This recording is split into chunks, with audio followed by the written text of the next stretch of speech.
Hello, fellow humans. What's happening? Yes, Joel. I just tidied up the YouTube so we can now stream to multiple platforms. And I'm eating Wheatbix. People were whinging about my head being too shiny.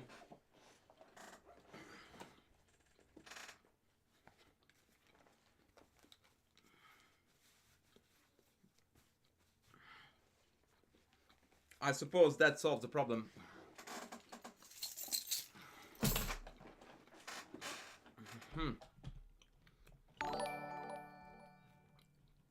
Alienate. Alienate. Oh, that's clever. That's clever. I see what you did there. I see what you did there, alienate. Alright. Let's do some chess.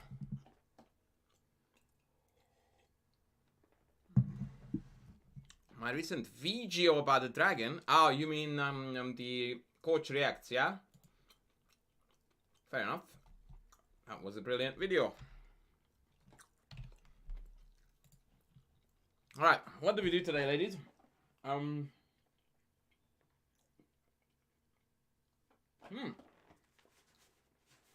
Best games of Ding Liren. Why not? Why not best games of Ding Liren?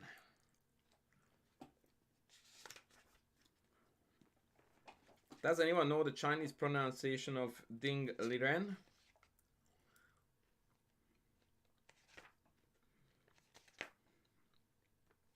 Also known as the correct pronunciation.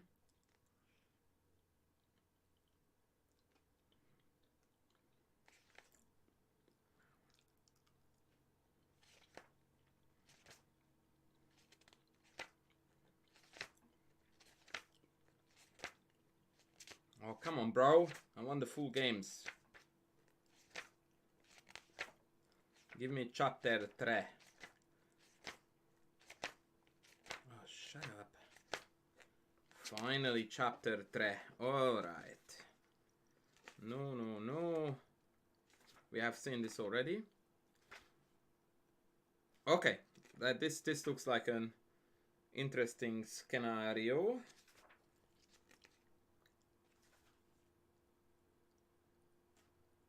This looks very good too. Bear with me. This guy knows how to play chess. Shit, did you know that, guys? This Ding guy is not bad. Learning open Sicilian. You mean with white or black?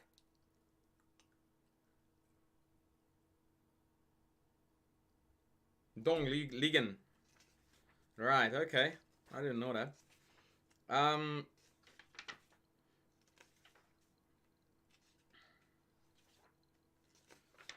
Yeah, but which color Gongostan is the question, buddy? Which color?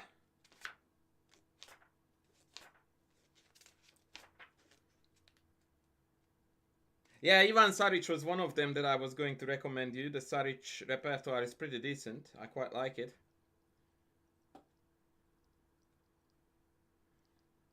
Okay, here we go. Not a hard G. Ding. So Ding Liren. Yeah, I thought that's what that was. Ding Liren. Ding Liren. Okay, Ding Liren. Here we go. Jeff drinks mayo. You are my hero. Let's go, ladies and gentlemen. Here comes a Schach Spiel. D4. I think that move is legal.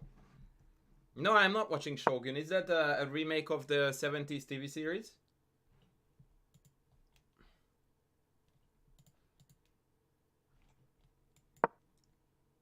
So, Slav defense, by the way. Oh, no, it's gonna be lame. Is that on Netflix or where is that? Yeah, I read the book. It was brilliant. Is there a lot of sword fighting in it? If you know what I mean. Uh-oh.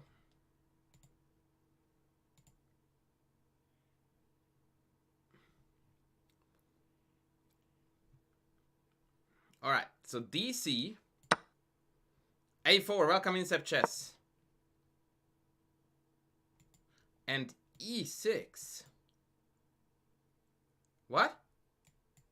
Hello? What the hell was that? Wait. Something weird went down there.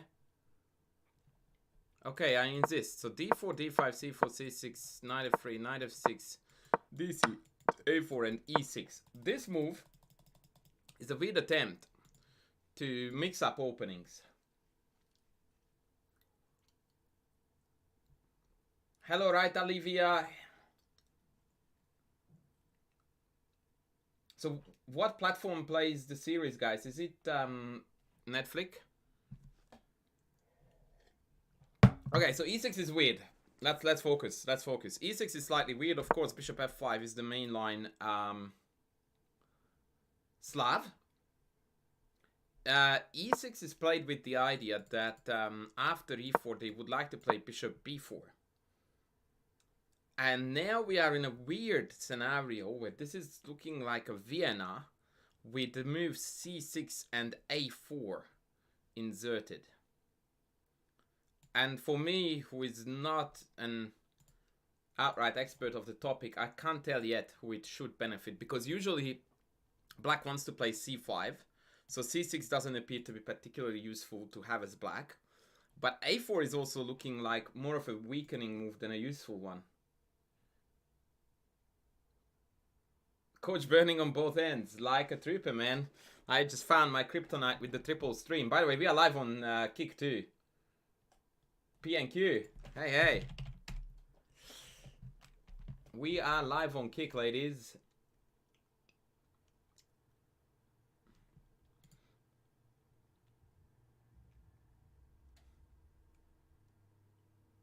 So, they played E5. Bishop C4 is the standard Vienna gambit with castles. But once again, I don't know if I like the A4 insertion from white, and I don't see how C6 is bad for black. So I think this is a point to black, which is why Ding Liren played E5, Knight D5, Bishop D2, A5. Okay, this is pathetic. Hang on, why do they do... What? Surely it's meant to be B5, right? Mouse slip. Well, over the board game, so... And Oliver Barbosa, if I'm not mistaken, that's a Filipino GM, right? So it couldn't have been a mouse slip. But A5 looks like a shocking move to me, because it allows white to take C4. And this structure I always consider to be hugely beneficial to white, because it's easy kingside play. Okay, let's see how it happens. According to Ding, his comment about A5, he's commenting his own game here. A pleasant surprise. I had spent the whole morning studying the main line starting with B5, which leads to complicated play. But it looks like the opponent was afraid. So A5, bishop takes C4, and bishop E7. Black must preserve the bishop, because after knight E4 take, the dark squares are just too weak. So bishop E7, and I'm very curious to hear what you guys would play here for white. The good news is that there are only good moves available. Like, we can't possibly go wrong here.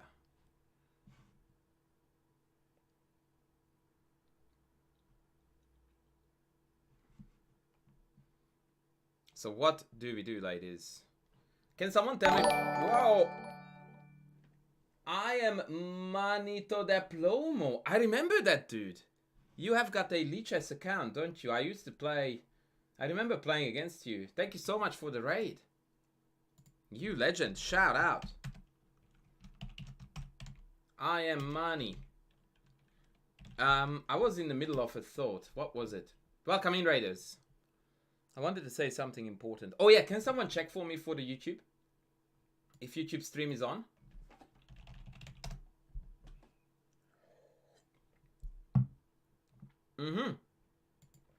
It is on. YouTube is on, ladies. Let's watch me.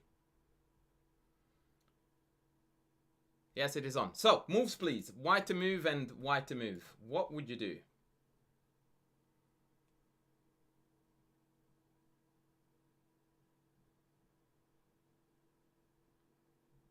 The Backyard Professor is here on YouTube, and Matthew Wood would play bishop d3 and castles.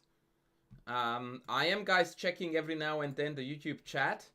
There is a function on Streamlabs where you can merge all the chats together, but I'm yet to figure that out. In the meantime, just bear with me, please.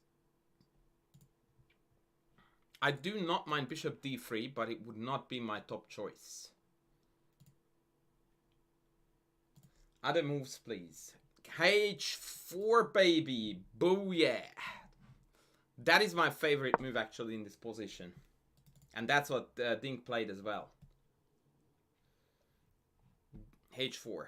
The idea, obviously, is that if they castle, then occasionally we can pull the bishop back, setting up the world-famous Greek sacrifice. The Greek gift. Knight g5 is that, not knight g4, but yeah, I get your gist. So, h4 was played. And the opponent played the very, very, very ugly h6. I'm curious what we would do now.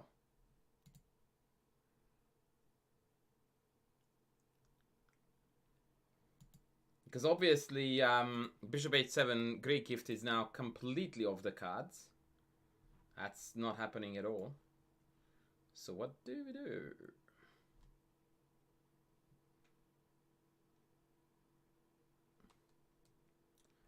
What do we do?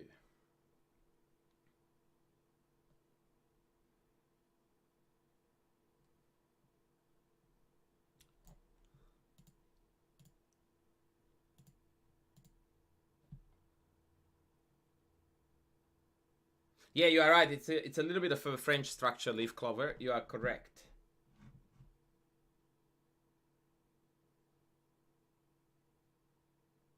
Nah, we don't want the king out of the middle. It's perfect. G4 would be way over the top. So the idea with H4 is not a pawn storm. That would be missing the target entirely. Part of it was to support the G5 square.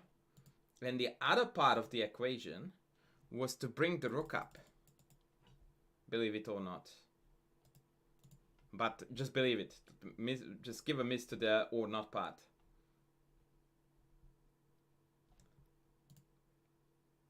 So what White did here is very typical when h4 is met by h6. They played h5.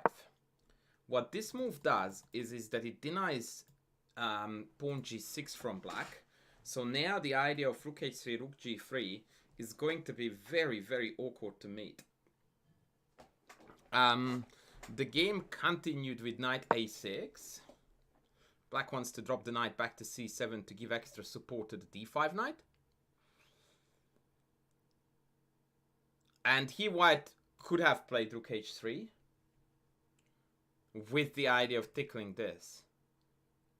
Just to give you an idea about how annoying this is, I want to demonstrate something to you. So let's say they drop back, I go rook g3, and if they go rook g8, then this is hanging.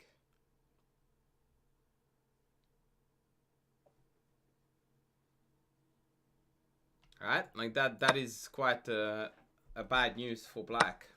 And there is also this motif, by the way, of bishop back, bishop h7, kicking the rook and then taking g7. Careful with knight h4 because that's hanging for free. So in this structure, usually if you want to get the queen to g4, it normally happens via this maneuver. Yes, Jazz, that is it.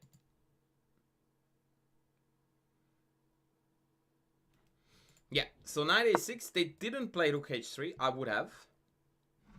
They played knight e4, which is also very, very logical, centralizing the knight. And yeah, going forward. Not e2, we're not going backwards. That's not how chess is played. In chess, we go forward. Knight a b4 and rook h3. Very clean, very awesome attacking chess. By the way, a thought occurred to me that I wanted to share with you, which is that very often we feel like we don't have these examples of incredibly aggressive attacking chess from the very elite, like the top 10, top 20 GMs in the world, because they only play amongst themselves. And so it's extremely rare to find games that, you know, demonstrate ideas and concepts so clearly for us low rated players, because there is no knowledge gap. The defense is completely on point, and you don't see these blitzkrieg type victories. Now, a good exception to this rule is when these top players play in tournaments like the Chess Olympiad, where there is a wide spread of knowledge levels, and so often they are paired against far lower rated players than themselves. And that's when you see these outstanding 2700, 2800 grandmasters showcase what really good chess looks like, because you get to compare an outstanding quality versus a far lower skill.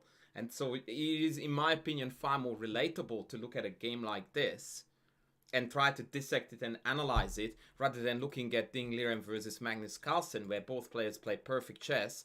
We don't understand 2/3 of the moves at all, not to mention the plans associated with them, because it's like an unmovable force is fighting against irresistible force is fighting an unmovable object. I think that's the expression. So you get the gist. Whereas here we are going to see Ding Liren absolutely just barging through the defense and destroying the opponent with marvelous chess. So b6, rook g3, and bishop f8. And one reason why I really like this game is because I often find myself in scenarios like this, especially when I'm playing blitz. You go, Andres. Thank you, Pancakes. Thank you, buddy. I often find that I find myself in a position like this. I know that I'm a heap better, and I somehow am. Linwood, thank you, legend. And I find it difficult to find a knockout blow. And so it's very inspiring and very educational to me as well, to see how a 2800 destroys a position that is begging to be destroyed, by the way, because let's be honest with ourselves, as much as the black player is a 2550 GM, after 14 moves, they managed to develop 2 pieces, and they played 7,000 pawn moves. It's not how chess is meant to be played. So we already know that black is really doing very poorly here. But putting them away is still a very, very tough challenge. In chess, the unstoppable force meeting the unmovable object usually ends with the immovable object winning. Yeah, I agree with you actually on that one. Or at least drawing. Yeah. So any ideas? Ding is white. David Lee, I recently listened to you on Perpetual Chess Podcast, and you have amazing advice. Thank you. I was also featured in other chess podcasters that I would recommend you to listen to if you would like to listen to my stuff. I was on Daniel Lohner's, which is called Chess Journeys, twice. In fact, the most recent one was a couple of weeks ago. And I was also in Kevin's, what is Kevin's podcast, guys? Dr. Skull, Tiny Grimes podcast. Can you guys help me what that one is called?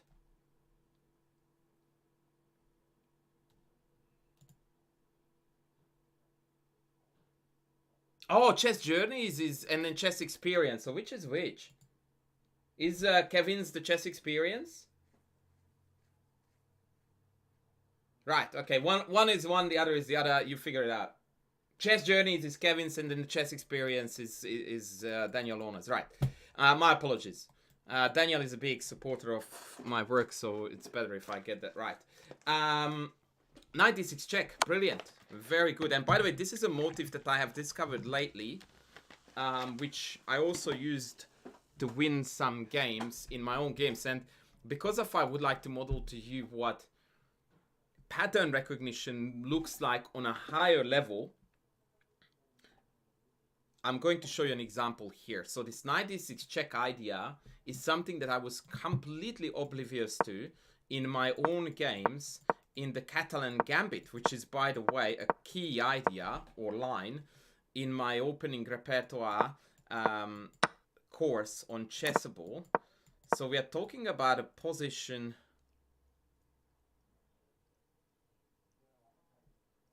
like this. Let me think here for a sec. No, it's meant to be e5 earlier in. Maybe it's e4, b5, e5, knight d5, knight g5, bishop e7, queen. Yeah, that's it. Queen h5, g6, queen here, bishop back. Queen back, excuse me. Bishop here, knight back. That's right, this is it.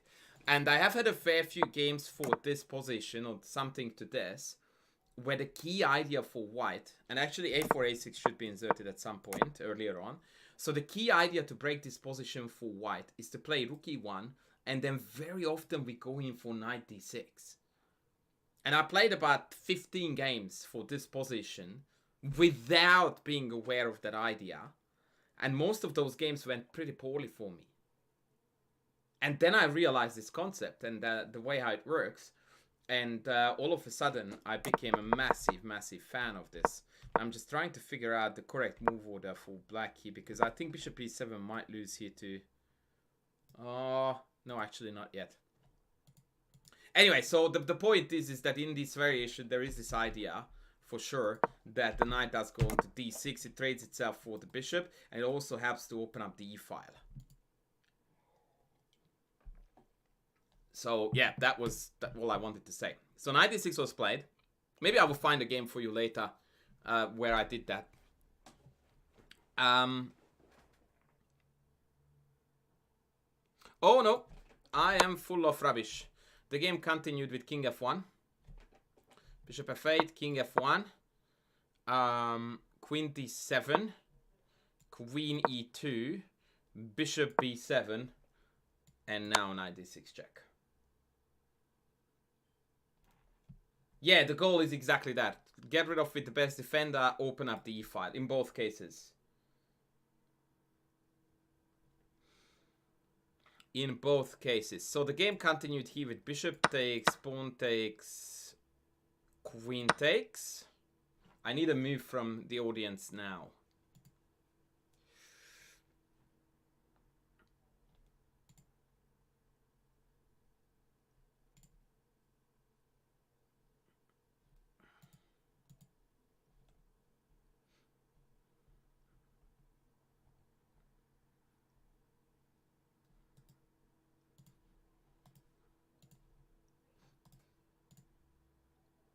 What should we do?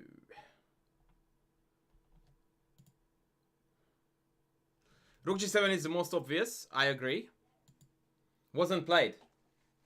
Wasn't played, but I agree. The Rook g7 is screaming to be played. Matthew Bell, welcome in, buddy. As a matter of fact, the engine claims Rook g7 to be best.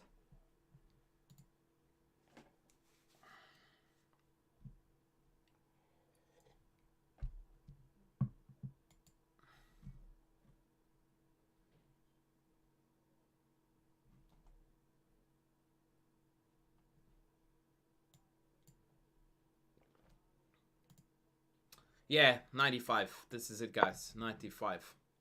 Very well timed. The point is that castle's queenside is met by knight f7. The pawn on g7 is not exactly defensible.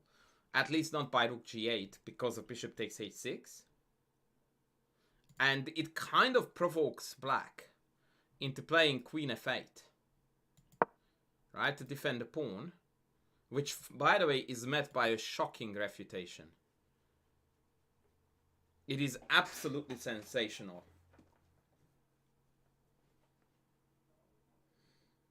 This just goes to show how... Oh, Pupang, thank you. Pupang, Pupu Gang, thank you. This goes to show, by the way, how difficult can chess be, because I would be willing to bet that the best move in this position would not occur to a really large percentage of people on club level chess. Knight g6 is a move that many would consider. Unfortunately, it doesn't work. And the reason for that is because after takes, king d8, but we don't have really anything going. It's a really counterintuitive move at first sight. Rook f3 is a valid idea, with the idea of tickling this. But I may be able to play knight f6 and then regroup with the other knight. Maybe. It's definitely a very strong move, rook f3. Definitely full credit for rook f3.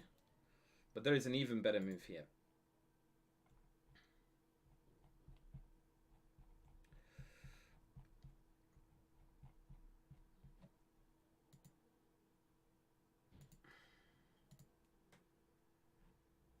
Rook g6. Yeah, that's going a bit OTT. That is going just a touch OTT. Rook g7 is met by queen g7, no?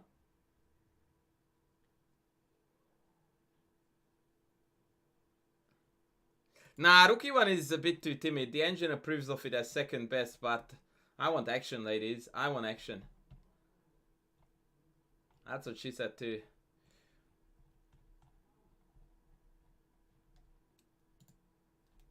We want the action.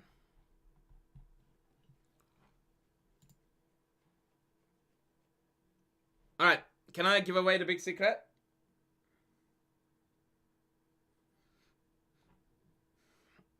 I always tell my students that one of the most important skills, if not the most important skill on club level chess is the ability to accurately and precisely, which is essentially the same thing, calculate I take, they take, I take type of variations. And part of the reason why it is such a big issue is because, first of all, most of them don't even engage with these. And secondly,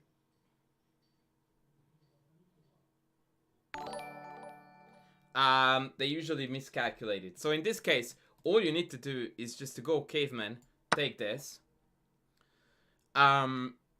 Obviously, knight takes is going to be very bad on account of rook f3 when the knight can't go back to f6. So now this is complete carnage. The clock goblin, thank you. Queen b4 loses to rook g7. And so a b4 is left. And now we take this as well. And lo and behold, it turns out that black can't retake because ed loses the queen to knight g6 check. And cd loses the king to queen b5 check. And that's it. And when you see it, it's so strikingly simple and obvious. And yet, you would be shocked to know how many people would miss it, even around the 2000 rating range. Right? But it's just like, yeah, once you see it, you go like, oh my god, that is so basic. Are you suggesting, Rengao, that I should remove the chat from the screen because the YouTube viewers are getting a bit mixed stuff?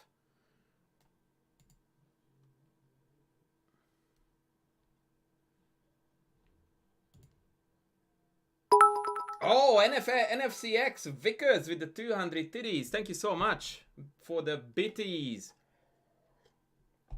Legendario. Well, but we have already spoken about the rook f3 idea, right? Not having a go at you, but yeah, that was already on the cards. I think that knight b4 also potentially loses to other moves here too, like d5. This would be my first candidate because we know that central breaks happen on the most protected squares, right? Ah, dude, everything wins here. Literally every d5 wins. Rook f3 wins. Does knight g6 win? Potentially, but this is a bit messy. What about knight f7? Nah, I don't do that. Yeah. d5. No, you are not allowed to speak to me, but guess what? I am allowed to talk to you because you hear my voice in your head when chess coach tells you central break, baby. d5 is the most protected square, so surely that's where I look first. And ta-da! It's a one-way conversation, but it's gonna win you games. Anyhow, after knight e5, rook g8 was played.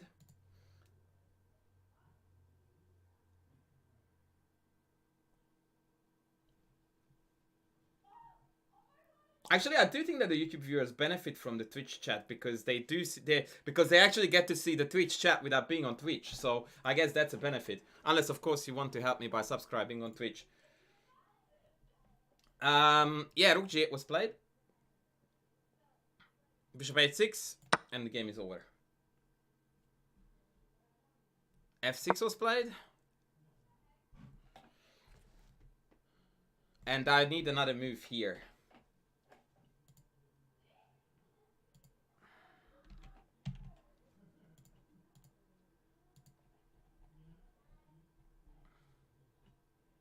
Please.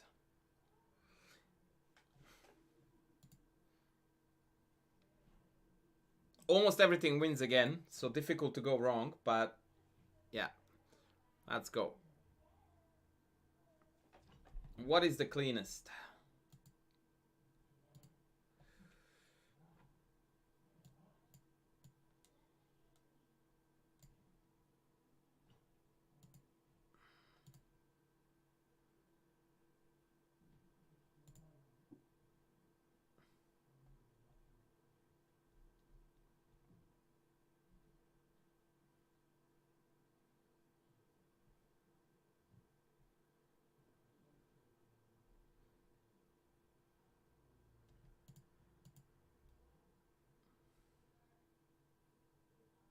No. The opponent didn't play Queen F8. Joel Kato, you missed the board there. So they didn't play Queen F8. They played Rook G8, and so we played takes, and then F6 came, and now it's our turn to go Punisher mode. The backyard professor wants to play Rook takes G7, but yeah, I don't know if I approve of that idea, because now after take, there's a cleaner version of this. Let me give you that as a hint.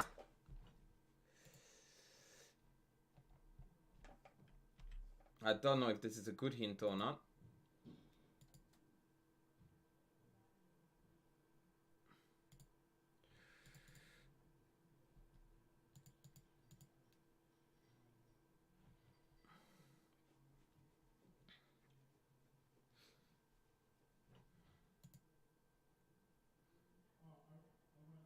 Very good, Leaf Clover. Very good. So we take with the bishop.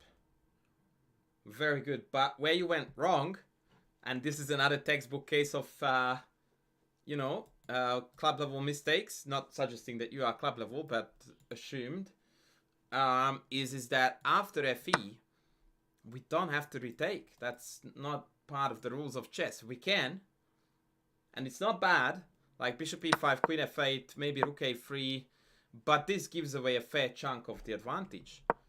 What should we do here instead of take this? Silva, thank you, buddy. I just put that on because otherwise my head would be shiny. I actually really hate it.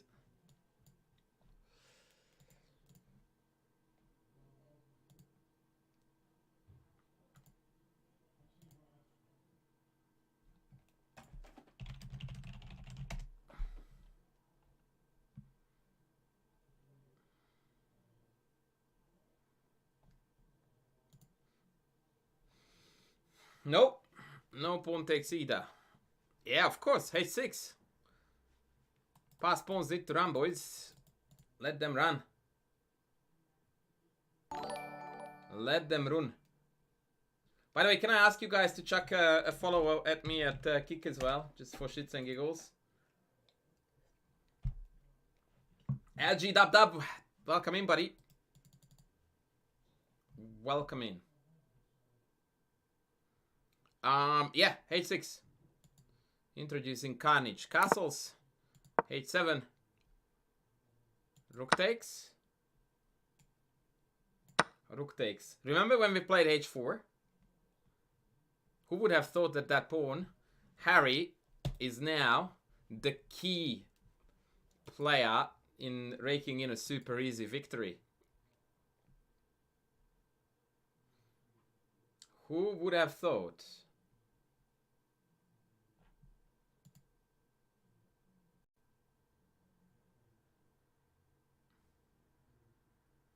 Well done, Nicolas Terredas on the YouTube.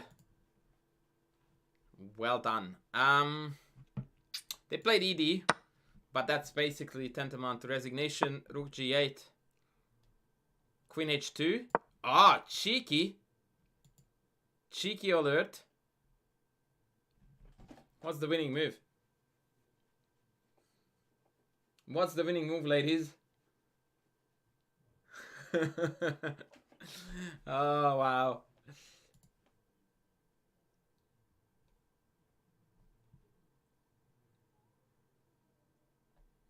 Ari, you are a wizard.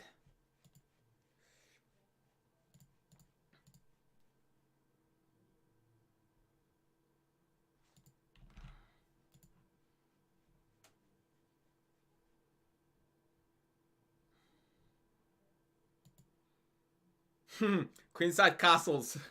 A very, very, very long castle, right? Like 4 zeros. That's it. Love that. Very good stuff, guys. Very good stuff. You see, this was basically a textbook case of what I think happens a lot when you watch Magic, which I love watching and I love Magic. And that is a degree of misdirection and a degree of you being hypnotized by what I'm telling, even if it's complete bollocks. Because I played Queen H2 and I suggested that it stops the promotion, but it doesn't. It's just wins the queen. Game over. The queen stops the mate. So yeah, that's all she wrote.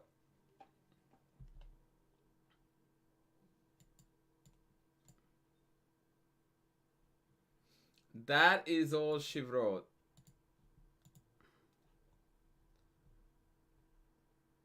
Homies, game is over.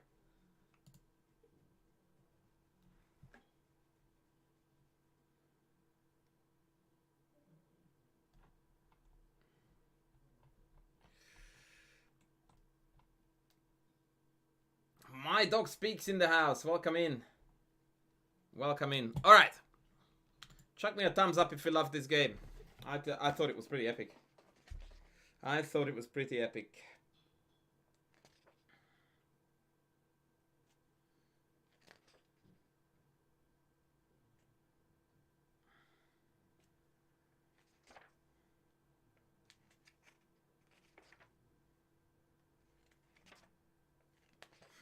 Ding, ding, ding. Yep, that's what that was. Ding, ding, ding.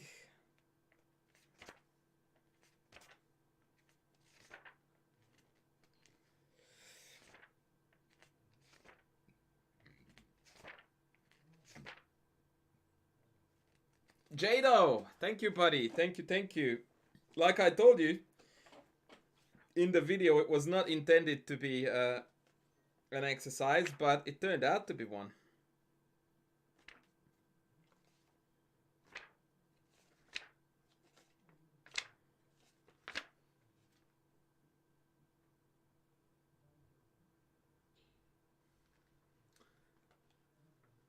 Fire to get filter fish. Thank you so much for the kind words, buddy. Appreciate you. Please chuck a sub on YouTube if you haven't done so yet.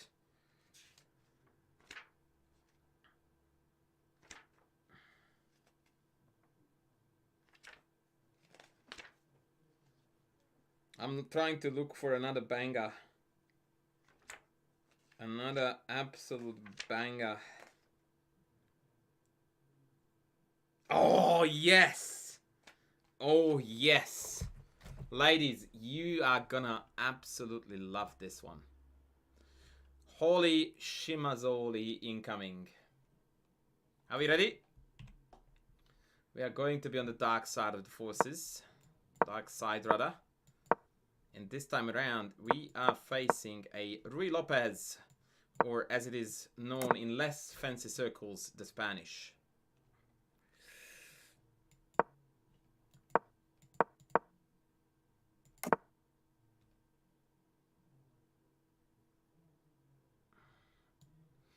Anti-Marshall.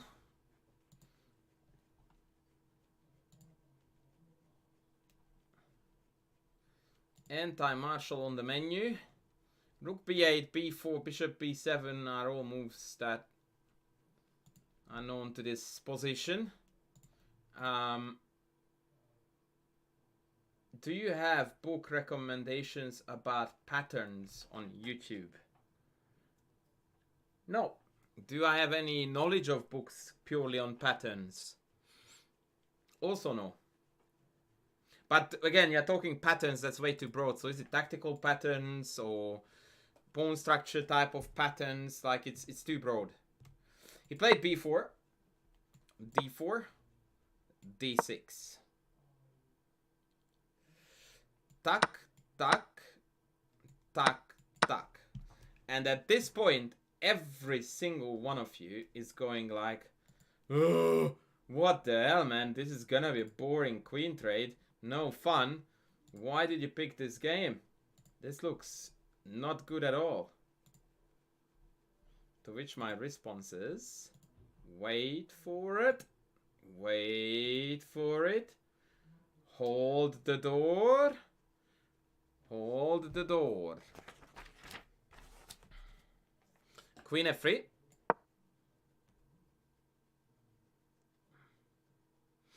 Bishop c5. A very, very bold move. I really like this. It allows bishop g5 pin. It's typically a move that most club players would be extremely reluctant to even look at, let alone seriously consider, because it invites bishop g5. However, bishop g5 doesn't really carry any threats, because we just take back with the queen, and upon recapture we have the two bishops, and that is ample compensation. And the dark squared bishop in particular is a dirty beast. So instead, the game continued with h3, sort of dealing with both of these threats. Bishop b7. Bishop e6 is known to theory with the idea of neutralizing the bishop. This move is a very ambitious idea. Knight d2. And you are not going to believe what the dude played here.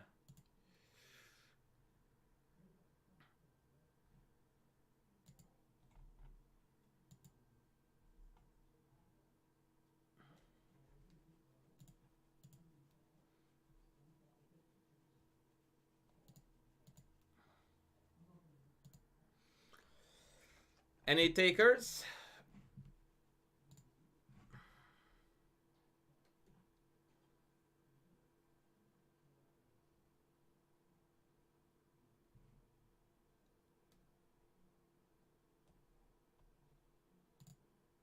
Queen d6. I think that would walk headfirst into knight c4. Be careful there.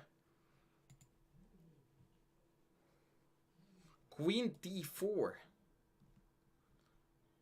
I think that is met by c3.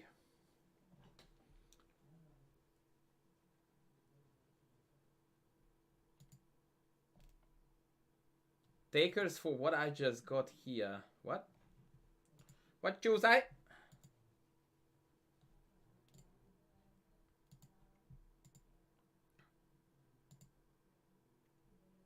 What you say? Oshki also wants queen d4. No, c3. James Kepler wants to sack a piece with knight e4. Very strongly not recommended, sir, because it's hanging. Ah, file to get filed. What the file to get file to gefield fish says something very smart. G5 wasn't played, but we are on the right track, ladies. King h8. Kid you not, this move was played. And the only appropriate response to this when you are the white player is that you look at your opponent and you go like, what the hell, mate? Now the point, of course, is twofold. One of them is to make James Kepler look like a genius. Because the primary goal of the move is to remove the king from this. So that after knight e4, we have f5. Right? And White's issue in this case was that they were too heavily focused on that, and they forgot that King H8 came with a double benefit. That's like dating a very hot girl who is also rich.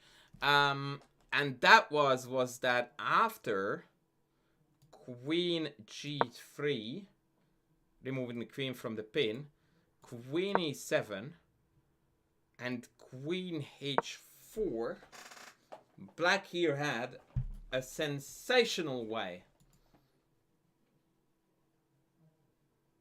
to proceed.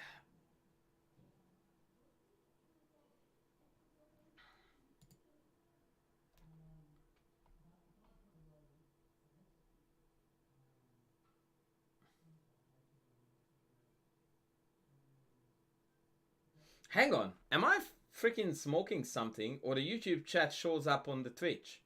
That's what Rengao said an hour earlier, and I didn't understand. I'm so confused. Okay, I have no idea what's going on anymore.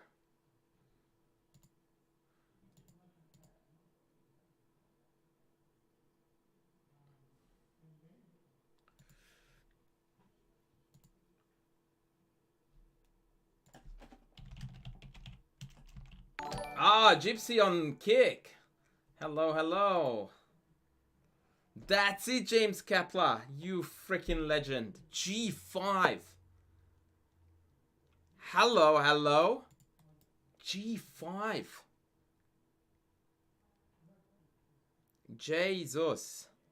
Now that must have been an absolute bolt from blue for the white player, who, by the way, for the record, is Ernesto Inarkiev. So we are looking at a 27 hundo GM here. So it's not some royal bozo, like he didn't play against me, but some total trooper.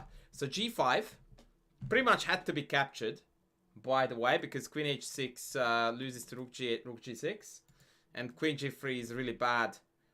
Perhaps on multiple accounts, but maybe Knight H5, Knight F4 is simplest. So they took Rook G8, Queen F5.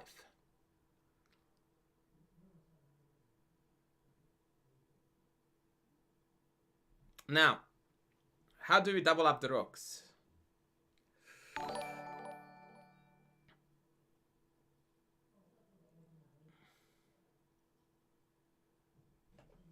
And in this case, I'm going to show you a breathtaking concept,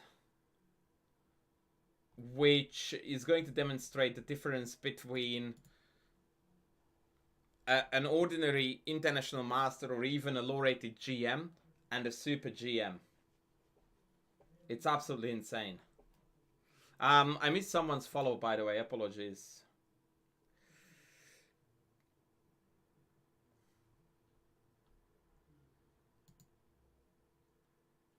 John Hillcrest wants Rook G3. Is that actually Rook G3, or you are meaning Rook G6 and you just got confused with the coordinates? It's hard to tell.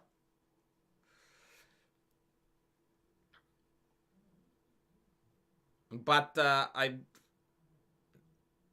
Nickloven, I don't know about Rook G3 if that's what you really meant, because Knight F1 kicks it, right? So I wouldn't go there. If what you meant was Rook G6, that's what we are going to discuss in a moment.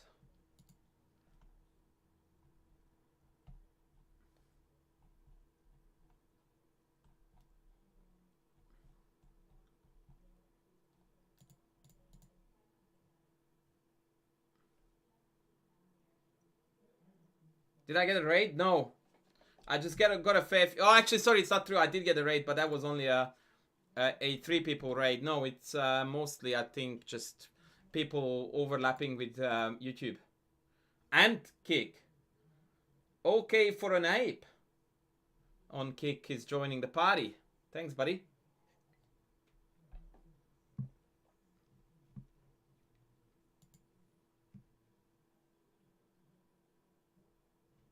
Anyone else has got shitty reception on the stream?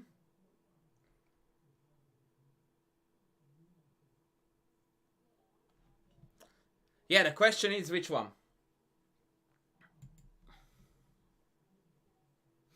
the question is, do we go here or here? And I think you guys would agree with me that somehow it feels more natural to play rook g6. Yes, as in yes, stream was shite for you too.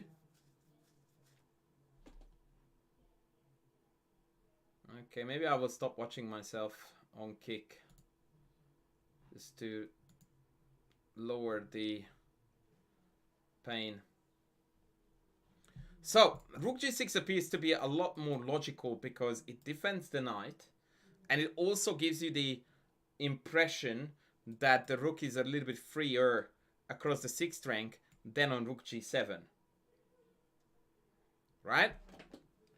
Now I'm going to show you an absolutely ridiculous difference between the two moves. And it's just absolutely mind-blowing that, yeah, 2800 GMs think in terms of this. So, if you go rook g6, mistake, knight f3, rook a g8, g4, yeah, work with me, knight takes, pawn takes, bishop c8, game winning, check, black resigns, because the queens come off, and the game is over.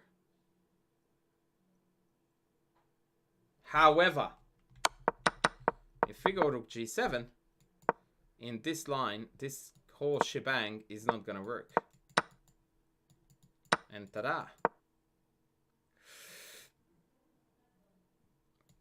And now this is not check. That being said, I have no idea what the hell we are doing here.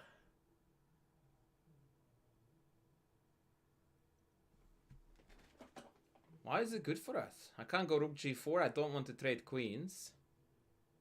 What the hell is going on here?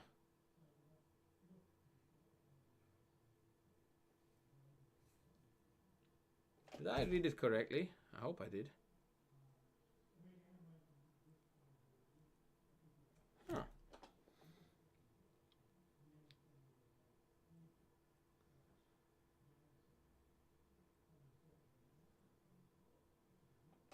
I do not wish to trade queens here at all. Oh, far out. Jesus, I'm falling asleep at the wheels. Bishop takes g4, queen e7, bishop takes f3, check and mate. Oh boy. Apologies, I just embarrassed myself to death. Right. I forgot that I'm allowed to think in this game called chess. That was not part of my deal. I just wanted to do everything by just looking at it. Yeah, bishop g4. Complete carnage. Queen takes and then check. I guess the best line is queen g5, bishop g5, bishop g5, rook g5, king here, and mate.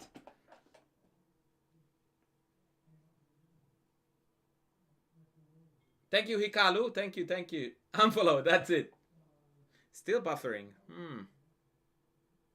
Okay. We'll shut down every tab.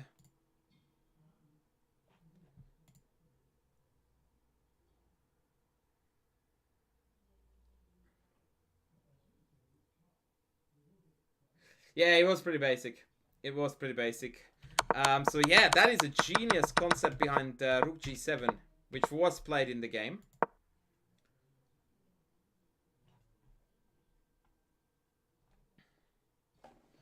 The response was knight f3, rook a g8, bishop g5. And we have come to Stelcraft. Here is the Chico reporting for duty. Welcome in, buddy. Cheers. I'm the best FM on Twitch. Yeah, thank you. Rightio, ladies and Chicos, what are we doing here? What's the move? What is the move? Cheers to you as well. Thanks for the follow. Yeah, I'm buffering a fair bit too, by the way. I might tell Lizzie to get off Netflix. Oh, Loren, howdy. Welcome in.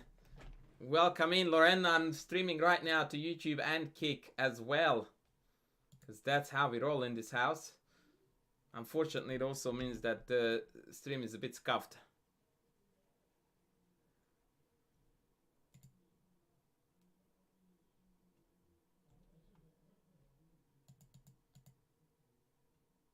Yeah, Nicholas, he was joking. He was joking. Is there a theme for today's stream? Yes, let's learn chess together. So, what do we do, ladies, after bishop g5?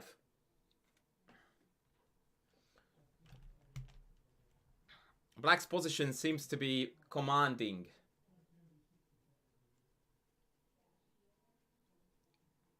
Bishop c8 or rook g5? Well, bishop c8, queen takes f6 was a quick way to call it a day. So that's definitely no bueno. Bishop f2, king f2, I don't even know where that is going. Remington Thunderknife, thank you, thank you. Sack the exchange. Rook g5, knight g5. Yeah, but what then? Because then f7 is hanging too. Infinite Potato, I like your 94 idea a lot. Can you give me a variation?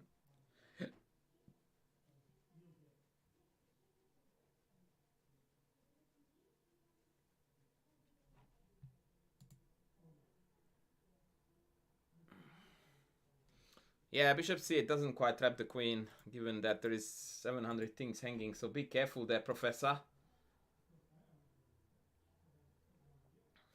Yeah, Lauren, you tuned in too late. We praised rook g7 earlier on this point versus rook g6. That was a big discussion, and I demonstrated a beautiful line. When you rewatch the stream on YouTube, you will find it out. But rook g7 is a double exclam accuracy here. And now after bishop g5, we just need to justify knight e4. But Infinite Potato tells me that knight e4, bishop e7 is four's mate. And I can't argue, and neither do I want to. Rook check. If the king goes here, it's mate. If the king goes here, it's mate. There is a reason why coach always says that if you're not sacking your queen, you're not playing the game. Yeah, 94. There is a line with rook e4, I think. Yeah, rook e4, rook g5. Rook, knight g5, rook g5. And since queen is hanging and rook is hanging, this is all over. Rook e5, rook e5, rook e7, bishop e7. And we're up a piece. Whoa, we are on Chess TV, or we got a bit of a buff. We've got a fair few viewers in the house. Oh yeah, Chess TV is giving me the goodies. So yeah, 94, ladies and gentlemen. Triple exclam. Opponent played h4, but that's essentially just resignation. Tuck. Tuck. Yeah, of course, I beat Ernesto in Arkiev. No, my friend, we are looking at chess book Ding Liren's best games. So it was an absolute nobody who played this game, just the reigning world champion. Nothing special.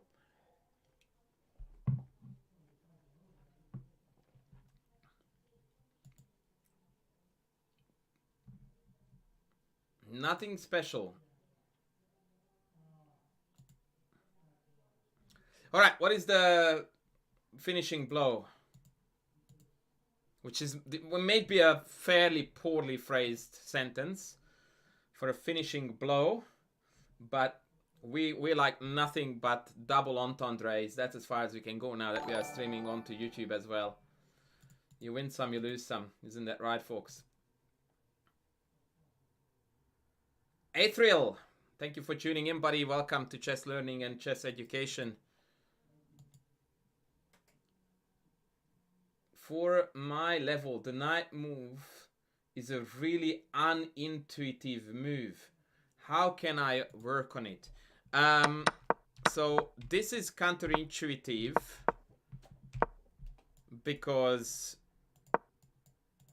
it hangs the queen, right? In order to overcome that, you need to turn yourself into a cocky bastard and go like, I can't play knight e4 because my queen is hanging, so screw it. What happens if I still do it?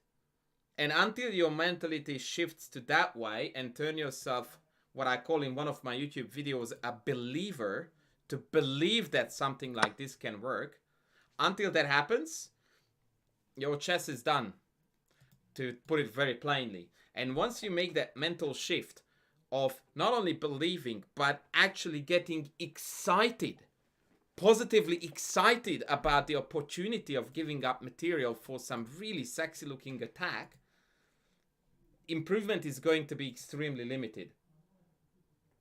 Right? So the first thing is a mindset shift, that you need to get this excitement, this thrill from sacrificing material for an attack. And the other thing is that never ever stop calculation too soon. Mind you, and I don't mean any offense by saying this, but people who don't even consider knight e4 because it hangs a queen tend to not calculate at all. In fact, that is a textbook case of not calculating at all. Because saying that knight e4 hangs my queen is not calculation. Right? It's like me looking outside in the window, noticing that it's raining, and I'm telling you that it's raining, and that's my weather forecast for today. It's like, that's not forecast, that's what's happening right now. Yeah, so that's the same for chess. Knight e4, bishop e7 is not calculation. That's like diagnosing what you see. I know you love my answer because I'm good at this. Calculation starts when you go like, I know that the queen is hanging, but I want to look beyond. Because that's where the real business begins. Right? Like, if you want to explore the world, and you go like, well, there's a huge mountain in front of me, then that's not exploring the world. Exploring the world is that you're climbing the mountain to see what's beyond it. And that's the same how chess works.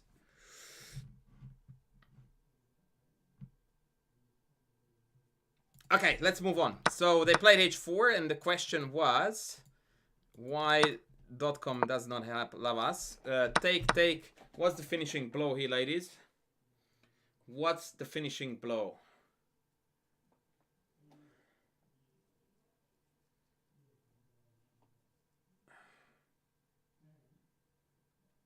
The black player was, I can guarantee you, Stelcraft, that Ding Liren saw all of that way before bishop g5 landed.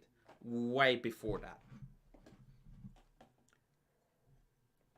Bishop c8 is really bad on account of queen e5, which pins the rook and offers a queen trade. Don't do that.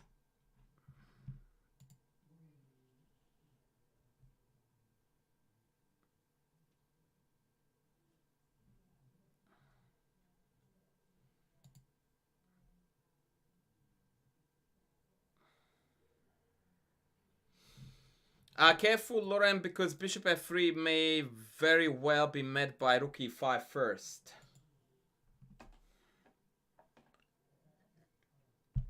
Please don't forget, folks, that the opponent is allowed to do tactics, and please don't forget that we are still not playing checkers but chess, yeah? So bishop f3 is met by rook e5. Maybe it's still winning, because then after rook e5, I reckon we have rook e5, rook g5, yeah? Yeah, I guess you're right, actually. Yeah, I take with the queen, yeah. Yeah. Sacrifice the rock! That's it. As a slightly inferior chess video or chess YouTube presenter would say, sacrifice the rock! The rock! Which, by the way, is an exchange sack here. But this is the cleanest win. This is definitely the cleanest win. Rook takes. And the double attack decides the game.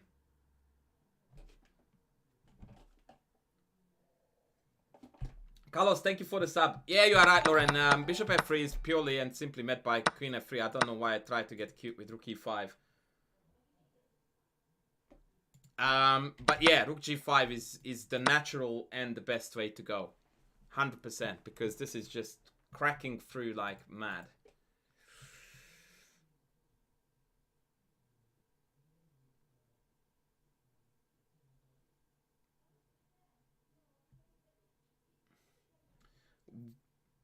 What? Hello is asking me how he improves, or she, playing after the opening. Come over to Twitch, type in Chessable, exclamation mark Chessable. That will take you to my Chess Principles Reloaded series. That will help you a lot. But the general consensus, friend, is that, and I'm the only content creator, by the way, who will tell you this, is that there is no answer to your question without me seeing your games. Because usually people completely misdiagnose their chess and their shortcomings. I would need to see your games to tell you what you need to do. Wait a second. Jacob Corner, did you come up with the 20 buckies? Holy shimazoli. YouTube coming in strong. Hello. Hello. So yeah, knight takes, rook takes, queen h3 is not gonna cut the cheese, although it's a very good attempt. Thank you, by the way, for running through the Chessable links for me, guys. Yeah, very good point, Danton. Queen h3 is best, and I'm still inviting the chat to come up with the best response.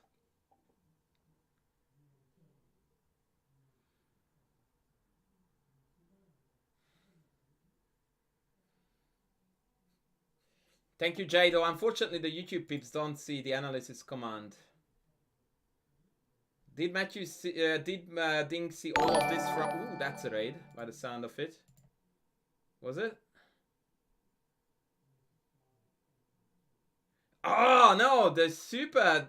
Yeah, I think it's an OBS Streamlabs function, guys. Thank you, Jacob Comer, again for the 20 buccarinos, man. You are a bloody legend. In fact, I'm going to give you this. Boomski! But maybe I should give you this. Oh, that is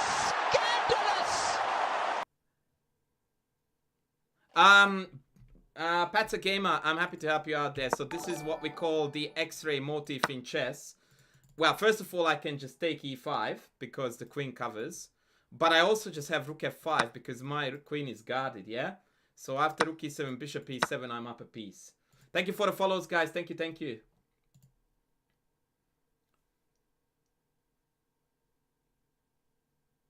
Wow, Jacob is incoming with another dono, but I'm not going to spoil it because it's going to pop up on the stream, guys. So I'm not going to call it. Holy moly, Jacob. You are a fair dinkum legend. How come you haven't done speedrun content on YouTube? Your channel seems like a natural home for it. Because speedrun used to be, in my opinion, a total waste of time. And a horrible outlet to learn anything at all. Until Danya turned it into an absolute masterpiece. And to some degree, I feel like I don't want to piggyback on what Danya is doing and just do a repeat of the same thing. Although I still think that I could present things in a way that I think a lot of people would find educational and novel enough to engage with. But yeah, I don't really believe in the format. Like, it's just not it for me. But I don't know why. I dare say that the Inside My Head series is virtually the same concept, except there is not a gradual increase of opponent's strength. But that's about the only difference, that it's a little bit random, whereas a speedrun is gradually getting harder and harder. And I think that was the notification for the giant Jacob Corner dono for 50 buckies, ladies and gentlemen. Holy macaroni. That is immense. Jacob, you are an absolute hero, mate. Thank you so much.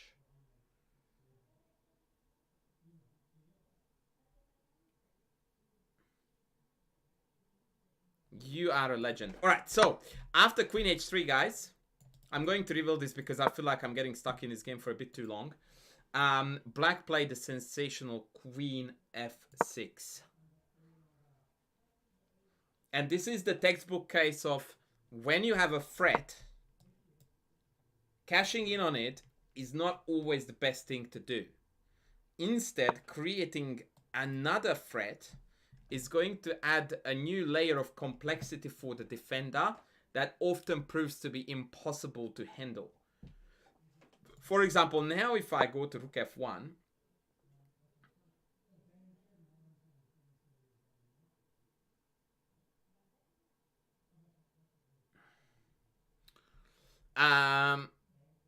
but then, for example, moves like queen g6 make the rook take g2 threat unbearably strong. Note that g3 is not playable here due to this beautiful pin that allows rook g3.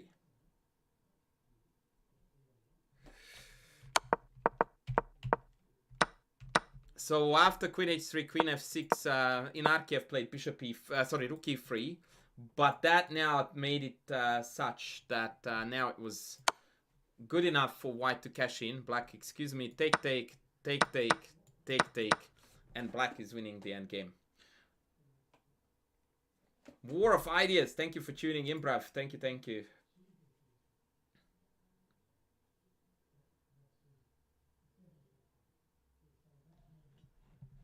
I don't understand what you mean by that file to get filter fish, because yeah, like the only way to watch it live is if you watch it live when it's being played. As soon as it's put on YouTube, it's a recorded video. I don't get what you mean.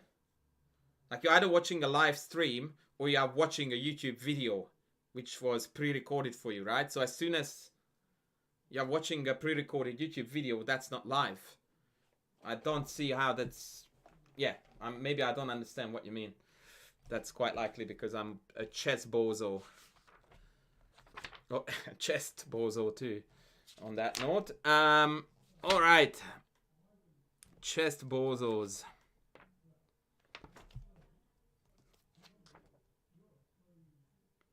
Put your hand up in the air if you want another Ding Liren masterpiece.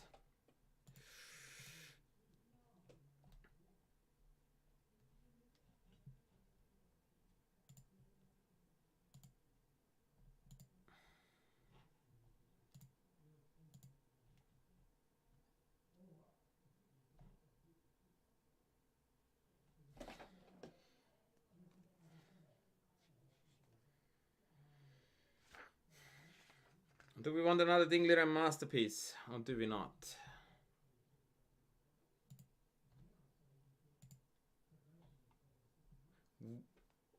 What is it good to open with e4, d4 or knight f3? All of the above, my friend. I'm getting concerned, by the way, a little bit about... Oh, this is great. This is great. Oh, yes. Yes, yes, yes.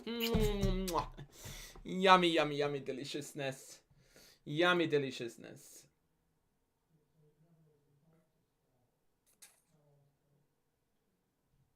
King's Indian? No, not quite. Unfortunately, I'm not getting that, sir.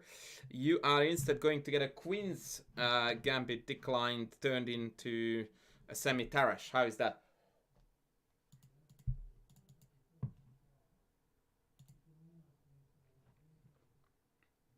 Dr. Hillbilly says, let's go. I would like to go, but chess.com doesn't. I have a feeling that Kiddo is watching Netflix, and me streaming to 3 different outlets is occupying the entire bandwidth. And we are in struggle city as a result.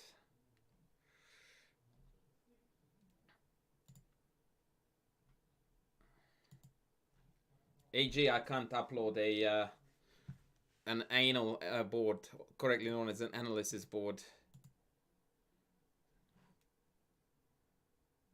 Yeah, well, they're not exactly miniatures, but sometimes they turn out to be. Give me, guys, 2 seconds. I'm just gonna check with what's happening for the rest of the fam. Because, yeah, my internet is getting a bit too scuffed for this stream to be enjoyable enough. So 45 seconds.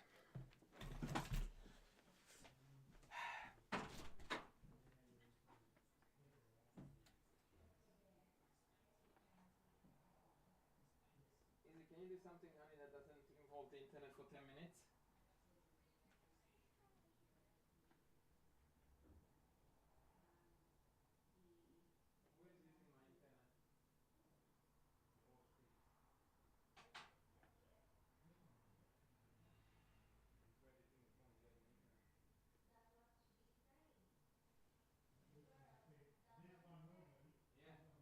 Exactly. My problem.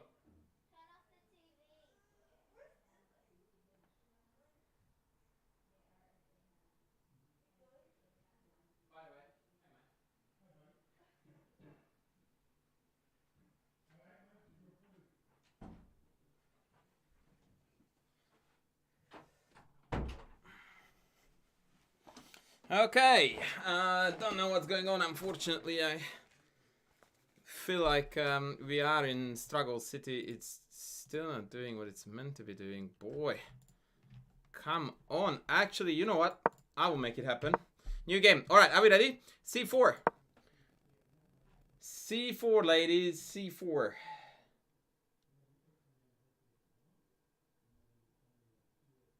Yeah, I can. In fact, you can stream to as many platforms as you like. I will involve even Twitch later on. So, here comes the game, ladies and gentlemen. C4, E6, knight C3, D5, D4, knight F6. Lame, lame, lame, lame, not lame, not lame, not lame, not lame. Good, good. By the way, in case you are wondering why Rook B1 was played here, actually, I wonder if anyone has got the chess wisdom why Rook B1 was played here, which is a royally, absolutely royally weird move.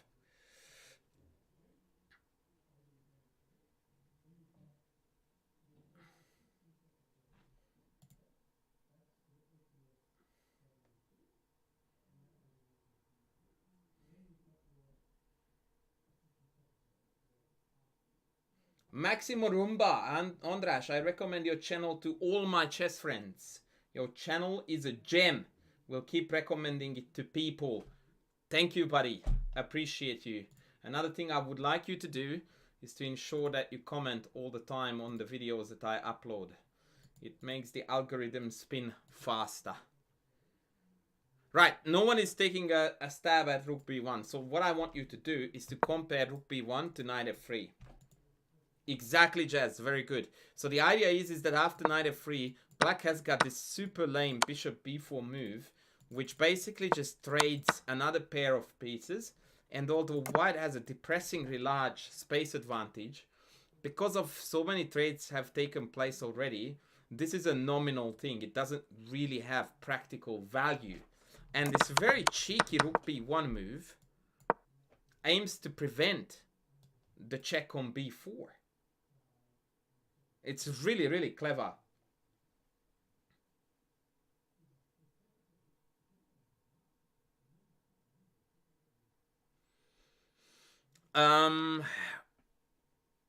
What I mean when you do inside my head, the videos are better when you have recorded yourself playing the game, not analyzing it. But every single inside my head, maybe except one or two, but I don't think so, are all live recorded, man. But yeah, I get you. Kaleidoscope in the house too. Rook B1. Bishop E7. Now knight F3. Castles. By the way, just to demonstrate the idea of level of play again. Ding Liren in the white ranks. Wesley So. 27.54 at the time of playing. In the black ranks. Just FYI, yeah? Just to be very, very clear about what we are facing.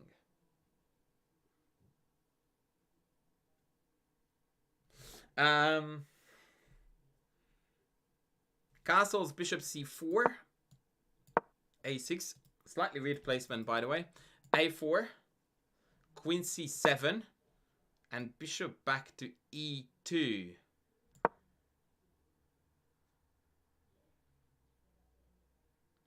Ding says that 2 years ago he played bishop d3 against Kramnik.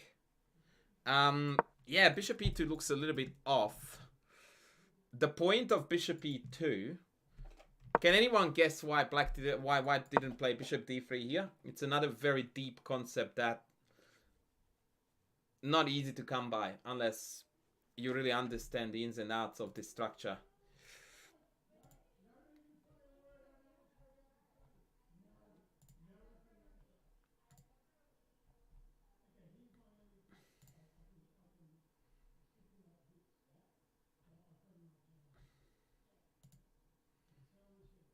No takers? What do you say, YouTube?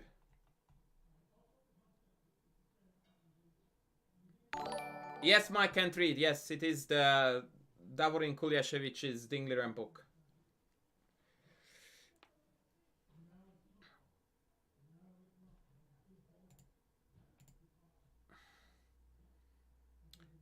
Me RHNA, thank you for the follow, young man or young lady, whichever is appropriate. Neither answer is correct. Take bishop b4 check is hanging for free. So that's not it, and d4 is not weak. It's guarded by the knight. The key to the secret is that after take queen check, we can't block the check because the d3 bishop is hanging.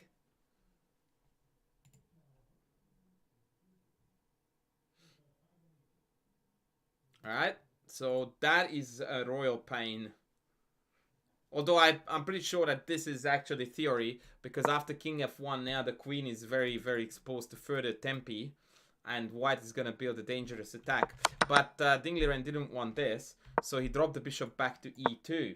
In contrast, now after CD, check is useless because I play bishop d2. Is an old lady an option? Definitely. Definitely. Most of my viewers are old ladies.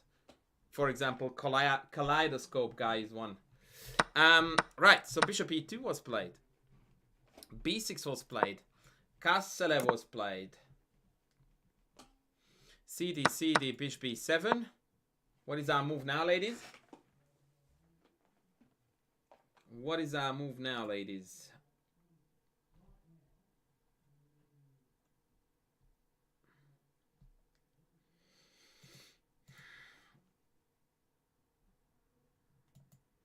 If you are talking to me on Kick, I apologize, but I closed down the Kick stream. I'm not watching the chat there because I had some bandwidth issues. Very good question, Pat's a gamer.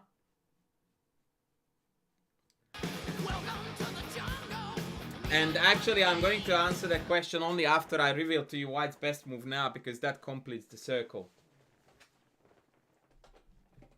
Thank you, Kaleidoscope, for the gifted subski.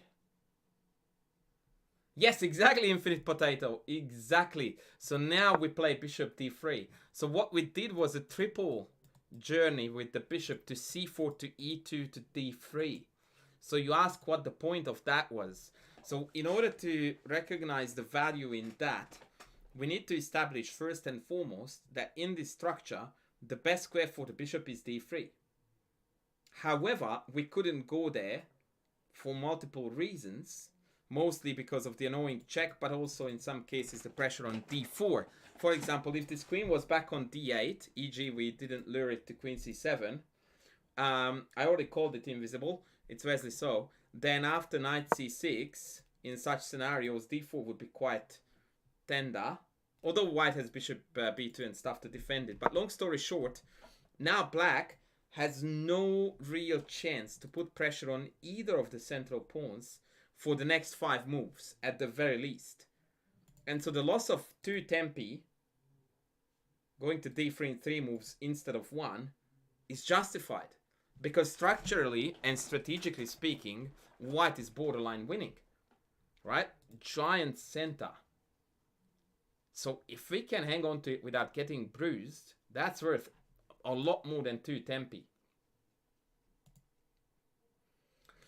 Bishop d3, knight c6, and rook b3. One of my favorite moves in the entire game. This is just so yummy. I love this. Welcome to the jungle. We got fun and games. Smurfette, thank you.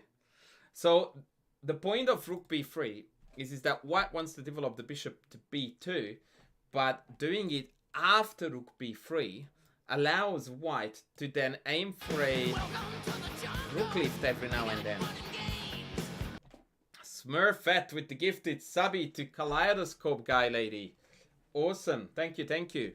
Whereas after knight a5, we can drop back to b2 and now utilize the rook occasionally on the second rank as well.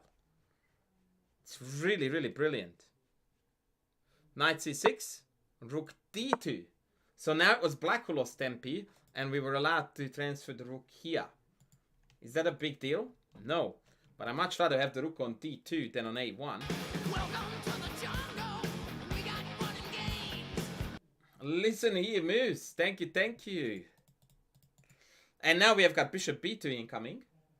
And we have got a really cool position. Right now the rook on d2 seems to stick out like a sore thumb.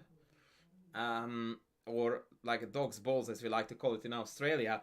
But yeah, it's no worries, because once the bishop lands on b2, it's all gonna be fine and dandy. Okay, moving on. Rook fd8, bishop b2, rook a c8, and I need a very good move for white.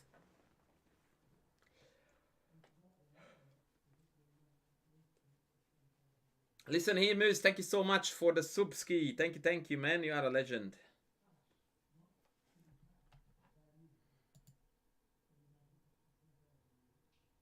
Why is the rook better on d2 than on c2? I wouldn't say it's better. The only reason why it is because if you put it on c2, then this rook on d8 would create a semi-pin. As it is, it's not.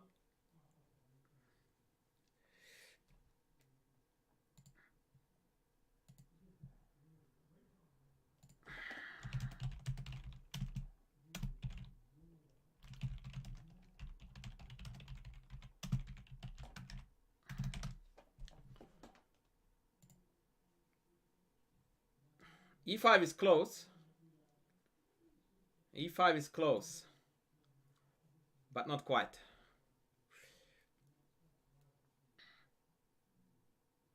d5 is the name of the game, ladies and gentlemen. We need a central break. And we need to open up this. And we need to open up this. Right? Knight b4 was played.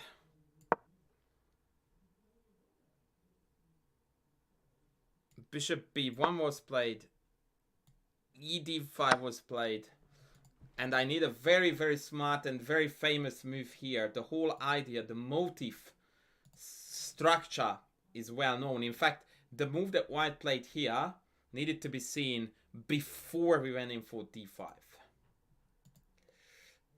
What is white's most thematic move here? It has been seen in a myriad of games. Polugevsky Tal is the stem.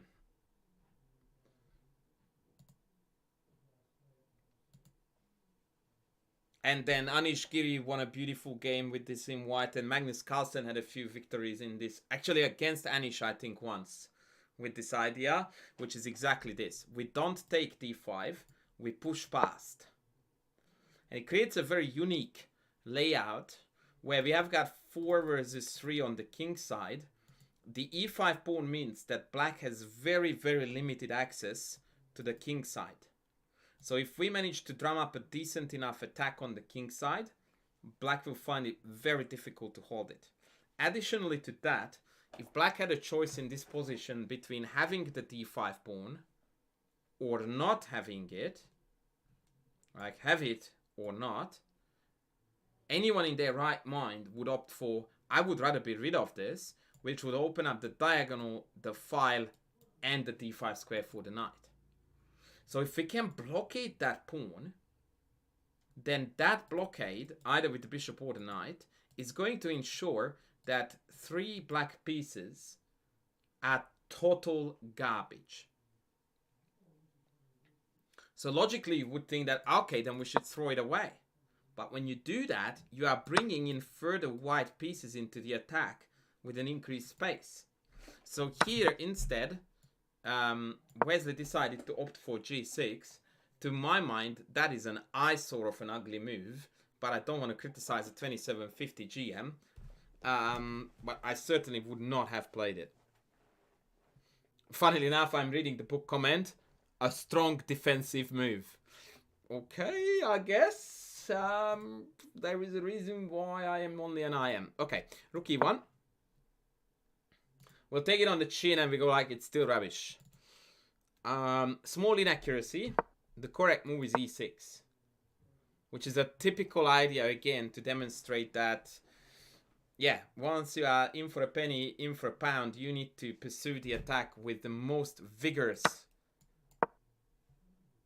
fashion, or in a most vigorous fashion. Knight d4, e5.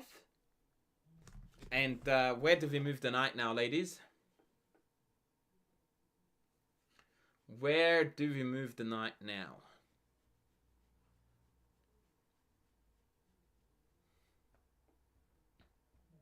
Knight e6, says Infinite Potato. And because of there is a potential fork here, I knew that everyone would fall for my trick. Because you should know, if you have been listening to long enough to my YouTube videos and my streams, that if I ask you a question that starts with where should X, Y, or Z piece move, the only correct answer is that nowhere. The knight is not moving. The queen is. Because friends, we are not playing lame chess where we want to win an exchange and give up the attack. No. We are playing proper chess where the idea is to destroy your opponent's king. This is what good chess looks like. My knight is hanging. First instinct is not where I can move it.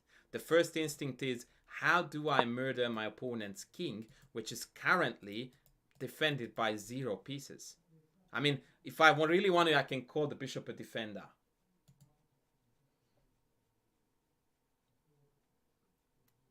No, I disagree. 96 is not intuitive because it leads to the death of the attack. This is not intuitive at all. It is intuitive as long as you are looking only to where to move the knight. So I tricked you. And if you narrow yourself down to only looking at knight moves, then fair enough. 96 is very intuitive. But in the grand scheme of things, if you look at what has been going on, pawn sack, second pawn sack, all of this was about weakening the king. This has nothing whatsoever to do with going after the king. We just entirely missed the target. Right? It's like driving 200 kilometers toward a city where you want to go and then doing a 175-degree turn. Not quite a 180, but almost. Right? But if you open our mind to not only looking at knight moves, but other moves too, then this continues the trend of going after the king. That's your... Whoa, don't do that to me! Shh! Ah, boy. Alright, here we go. I pressed the wrong button, ladies. I apologize. We need to go through the whole game again, but at least we will do a bit of a memory test as to how this game went. Nope, that's not how this game went.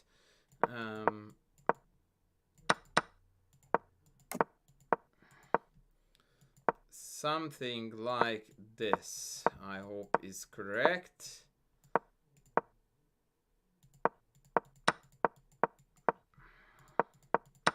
Oh no, I missed rook fc8. Where did I miss rook fc8?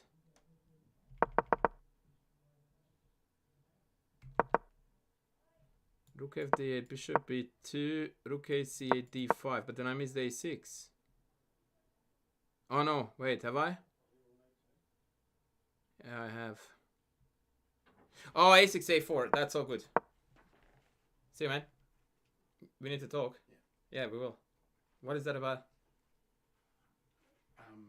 No one's telling me you're thinking maybe we should sell the shares to pay off the house. Oh, let's not talk about that now. Correct. That's why I said when they talk. Yeah. Not a bad idea. Yeah, I know. Let's not talk about it now. Right. So yeah, we are there. Take up here. Here. So, oh wait, the knight wasn't on. Oh yeah, knight b4 was played. Sorry. Yeah, knight before bishop e1. So one more time. So after e5, queen g4 is winner chicken dinner. And therefore it wasn't played. So what was played was, where am I? f6 was played. F6 was played.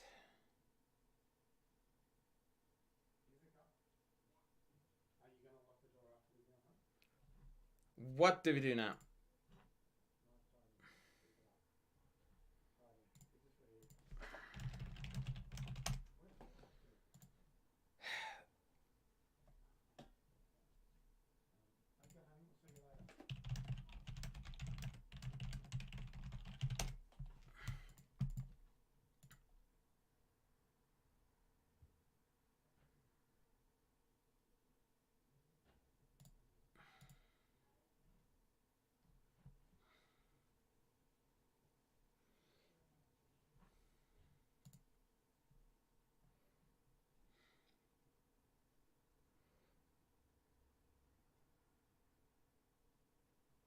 What's the move, ladies? F6 has been played. Everyone is very quiet. Oh, sheesh. The pawn is on d4 is what they are saying. Yeah, I missed also... Oh, my God. Okay, I missed rook e1 d4 as well. Sorry. So this is our position. Did I miss that? Oh, wait. No. All good. So g6, rook e1 was played. d4 was played. e6 was played. f6 was played. Sorry. Sozi. Let's move on. But, oh, Jesus. This was inserted though. This is turning out to be a catastrophe. Alright. Now we are where the game is at. So knight takes d4, knight c6. Let's resume here. Sorry, I was, losing the plot.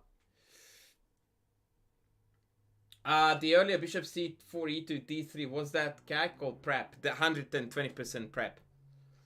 120% prep. So, why to move? Why to move, ladies? Sorry, I got tangled in very, very big time.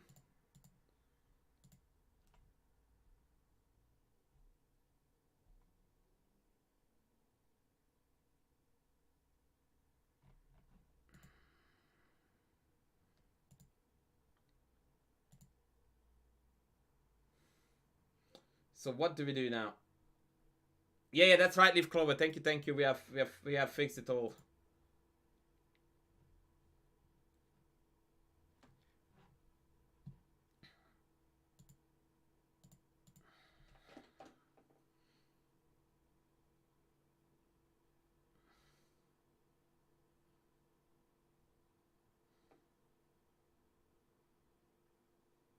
No moves. Okay. I'm going to give you the goods.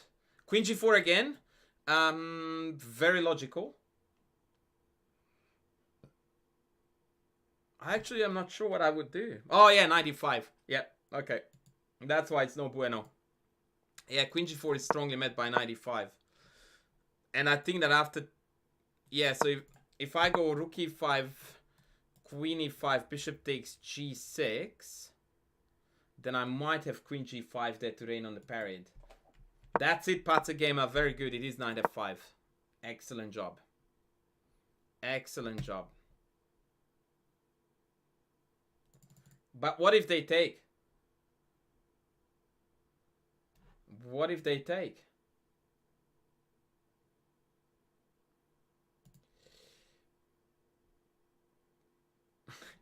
Welcome in, Bruno. Welcome in. We all make mistakes, friend.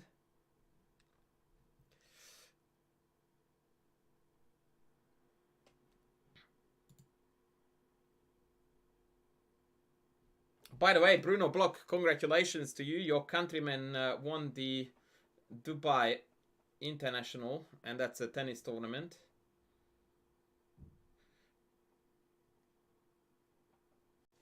For the tennis lovers.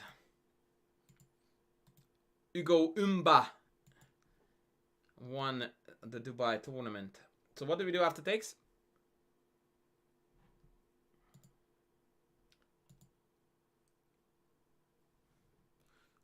Queen h5. I don't know about that, but yeah, I will just keep on eating the pieces here.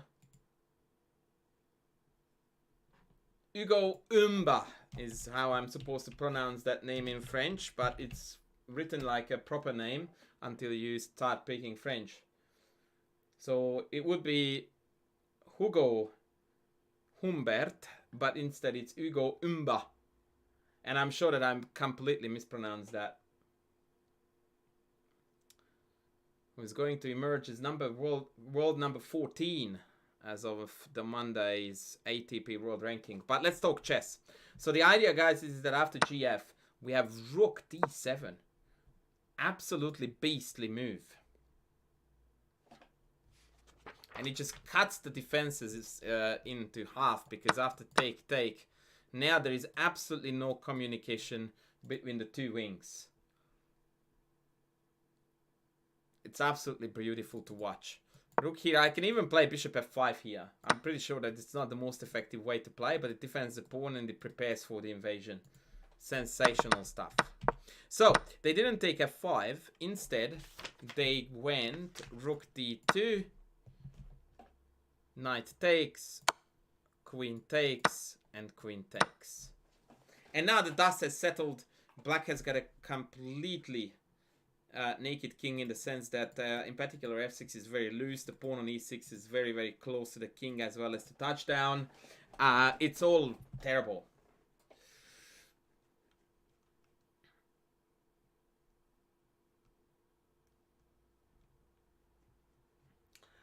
Dusting and flying, I think that is very, very aptly put. So would it be fair to say that low-rated players such as myself are guilty of looking for a quick attack? Yes, except quick attack is even better put here as one move, constant one move threats. Basic one move cheap threats. Where stronger players like yourself ignore such ideas and just know where pieces go to orchestrate something more deadly.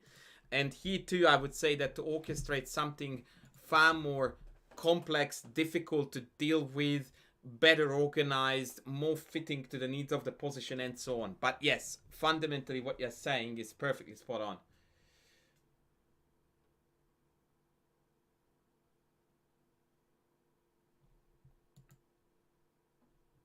Is absolutely sensationally spot on.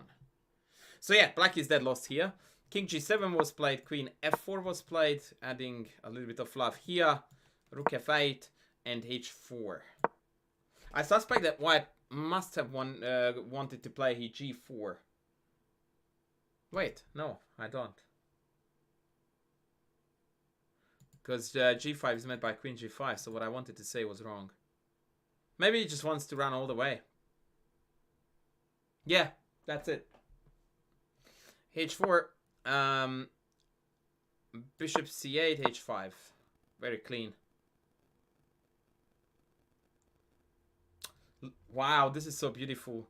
Take, take, take. Who can see the cleanest win? Just a one move, the immediate kill. Let's go. Beautiful chess by Ding.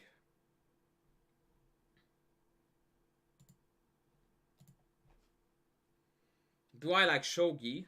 I would like shogi if it was played with pieces that have shape instead of Japanese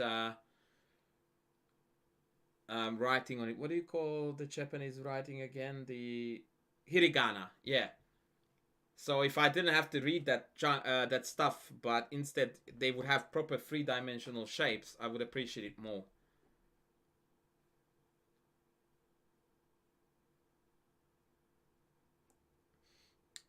Queen g5 is very good, but there's a better way to do it. Kanji, I thought it was called hiragana. I don't even know the difference.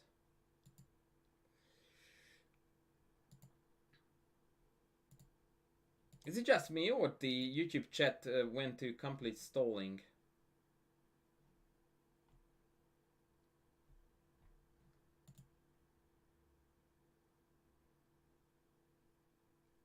So yeah, a better way to do it instead of queen g5 is queen e4, which, unlike queen g5, is a triple attack.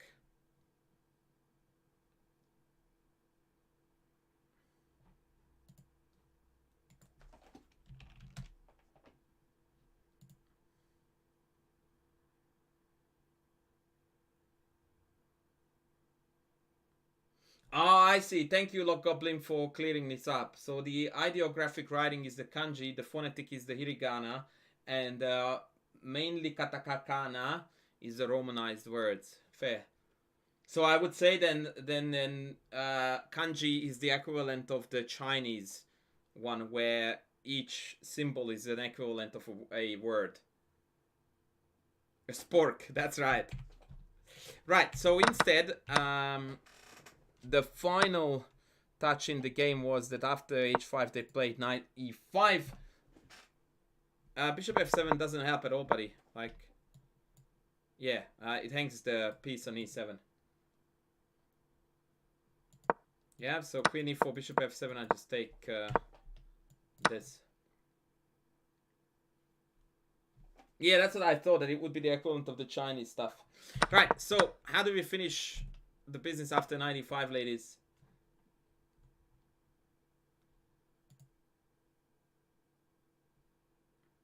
Prince Tiger, welcome in on the YouTube.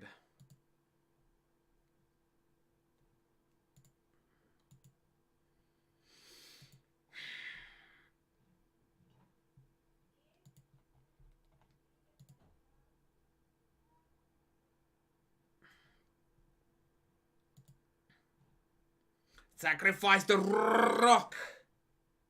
The rock. A rock sacrifice, ladies and gentlemen. By the way, why did this become a meme?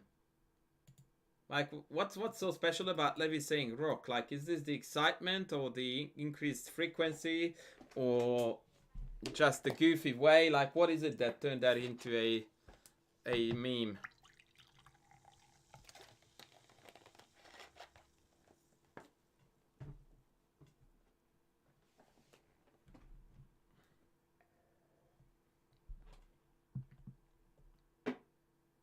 Are you live on Kick too? Yeah. Yeah, I don't know why they didn't go 8-6 first. They went rook e5 right away. And I'm trying to figure out the reason why. Because now the king can escape here, and in fact it did. So why not h6 first? It's a very good question, and then rook e5. I will give you my very honest answer to this. I have no idea. You live on TikTok? I didn't know that that thing existed. What is TikTok? No, I'm not live on TikTok. Yeah, they went rook e5. I'm surprised a bit about this. And there's no mention of why not h6 first either. Take, take, queen h2 check, king g5, and then they resigned here. And then it's mate next. But why not h6?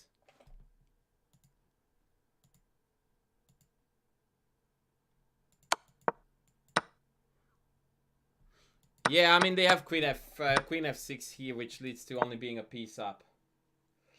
But yeah, I suppose that this one is still technically something that we need to win. Whereas after rook e5, well, they can do the same here, though, no?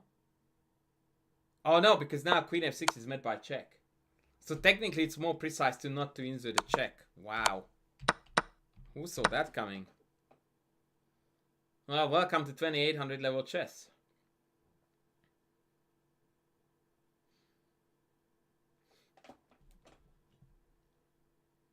Alright. Alright, ladies and gentlemen. We are going to call it a night or a day, depending on where you are right here. Who are we raiding? Is the only question that is left in the tank.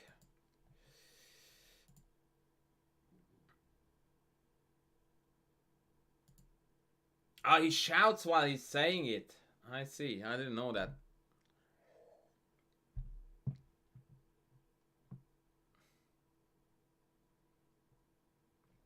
Joe, make sure you tune in next time again, buddy. Thank you. Quisty. Yeah, you always come up with the weirdest people ever.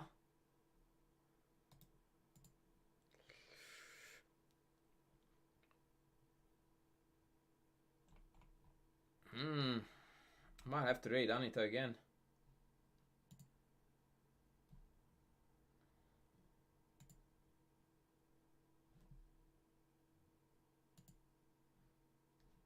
Yeah, apologies or not. I don't regret it. It's just that we raided Anita yesterday too. But we're going to continue that trend. I will raid you off, ladies and gentlemen. Thank you very much for tuning in. Now that I know how to stream like a boss to multiple outlets, we are going to have an influx in streams. I hope you enjoyed it. I did. And yeah, I look forward to seeing you guys both on YouTube and on Twitch. Quite likely tomorrow. Either tomorrow or Tuesday or both will happen. Yeah, I gotta go, man. I gotta go. And I have been streaming, by the way, for a while now. So yeah, we'll call it a day now. I've got things to do, and then be back tomorrow. Cheerio, bye.